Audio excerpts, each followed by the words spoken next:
Magandang araw po mga ka-idol. Samahan nyo ako, maglalagay po tayo ng eggshell. Maganda po kasing source of calcium tong eggshell. Nilalagay po natin to para maiwasan natin yung pagbaksak ng bulaklak ng ating halaman. Lalo na dito sa kamates. Minsan po may time na ang bunga ng kamates kakaroon po ng brown spot, parang nabubulok. Ano rin po yun, calcium deficiency po rin yun. Ganito lamang pong dapat nating gawin mga ka-idol. Yung mga eggshell natin, huwag natin itatapon. Ibibilad natin lang sa araw bago natin siya pupulbusin ng ganito.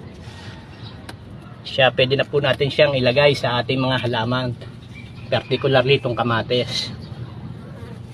Ganyan lamang po. Nagiging source na po siya ng calcium, at the same time nagiging mulch po siya. Hindi po siya, naiiwasan niya po yung lubusang pagkatuyo ng kanyang mga lupa. Na-maintain niya po yung moist ng lupa.